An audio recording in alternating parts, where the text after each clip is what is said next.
Welcome back to the Indicator Library. Today, we're diving into ROC rate of change. Retail traders treat rate of change like a momentum oscillator and chase every spike. Professionals use rate of change differently, as a pressure gauge. It's not telling you buy or sell. It's telling you how aggressively price is moving relative to its recent past. In this video, we'll break it down step by step. By the end, you'll understand what rate of change actually measures, how to read acceleration versus slowdown, how pros use rate of change for breakouts and continuations, when rate of change is reliable, when it fails completely, and how to build structure around it. If you enjoy this video, please do like and subscribe. Let's begin. To understand rate of change, you need the right mental model. Rate of change answers one question: how fast is price changing compared to N periods ago? That's it. Rate of change is a percentage change indicator, so it doesn't care about price being high or low, it cares about speed. If rate of change is rising, price is gaining speed. If rate of change is falling, price is losing speed. If rate of change crosses above zero, price is higher than N periods ago. If rate of change crosses below zero, price is lower than N periods ago. So the core idea is, rate of change measures momentum as change, not as position. Here's the key calculation. Rate of change compares today's price to the price N bars ago and expresses that difference as a percentage. So if price is moving strongly, rate of change expands. If price is compressing, rate of change contracts. Now the professional takeaway: rate of change is very sensitive to the look-back length and the volatility regime. Short look-back. Rate of change, fast and twitchy. Long look-back rate of change, smoother and more trend grade. This is why people get chopped up. They use a short rate of change in a sideways market and expect clean signals. Most traders obsess over the zero line cross. Here's the truth. The zero line is not a signal line. It's a reference line. Above zero means price is up versus N bars ago. Below zero means price is down versus N bars ago. But professional use is more specific. In a bullish trend, rate of change often stays above zero during continuation phases. In a bearish trend, rate of change often stays below zero during continuation phases. So the zero line helps you answer, are we in expansion in the direction of trend or not? Here's where rate of change becomes powerful. Rate of change is not just momentum, it's momentum change. Think of it like a car. Price direction is where the car is going. Trend is whether the road is uphill or downhill. Rate of change is the gas pedal pressure. When rate of change makes higher highs in an uptrend, that's acceleration, expansion, continuation conditions. When rate of change starts making lower highs while price keeps rising, that's a momentum slowdown. Not automatically bearish, but it's a warning that the move is losing force. So, rate of change helps you spot push strength, slowdown, and shift in participation. Rate of change divergence is one of the most abused concepts in trading. Here's the correct way to use it.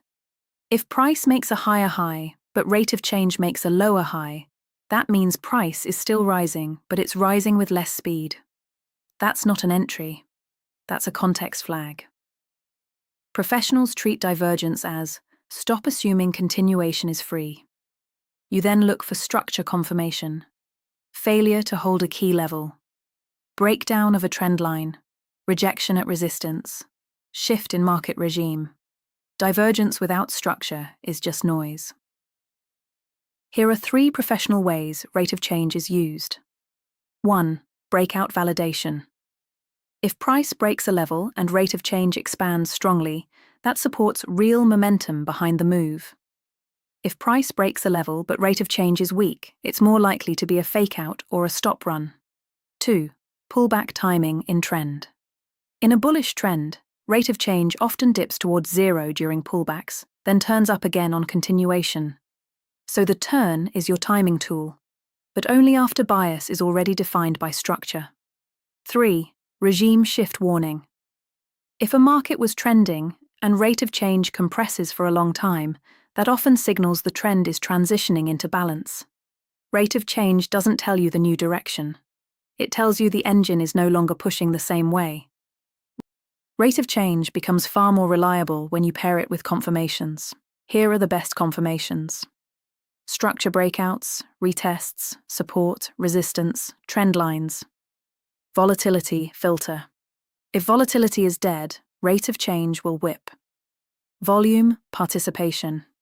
If you have volume confirmation, rate of change expansions matter more. Trend filter, simple.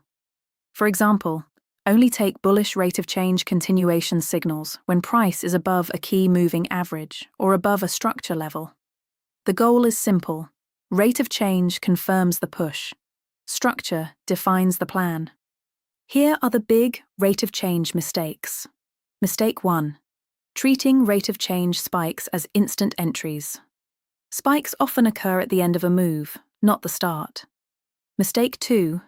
Trading rate of change crosses in chop. If price is ranging, rate of change will cross zero constantly. That's not edge. Mistake 3. Divergence equals reversal. Divergence is not a reversal signal. It's a slowdown warning. You still need confirmation. Mistake 4. One setting for every market. Rate of change sensitivity must match the market's rhythm and time frame. Rate of change works best in clean directional markets, breakout conditions, trend continuation environments, strong participation phases. Rate of change fails in low volatility chop, tight ranges, mean reversion conditions, news spike whipsaws where momentum is random. So you always ask first, are we expanding or rotating? Rate of change is an expansion tool. It bleeds in rotation. Here's a structured way to use rate of change. Step 1. Define bias using structure. Trend, range, key levels. No structure equals no plan. Step 2. Use rate of change compression as a warning. If rate of change is fading, reduce aggression. Look for tighter targets or earlier exists. Step 3. Use rate of change to validate expansion.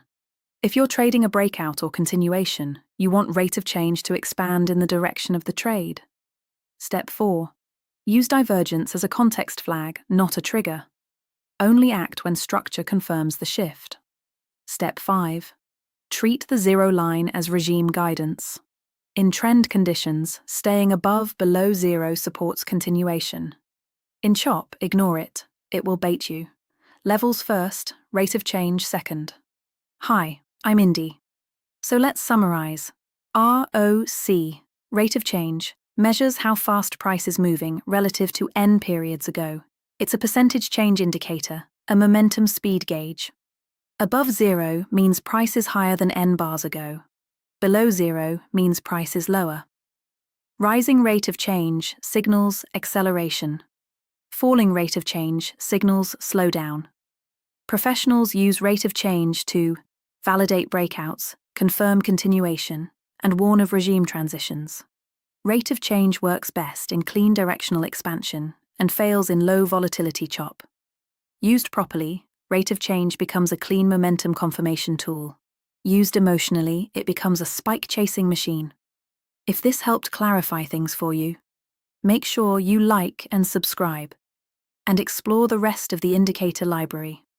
We're building real understanding here, step by step, and I'll see you in the next one.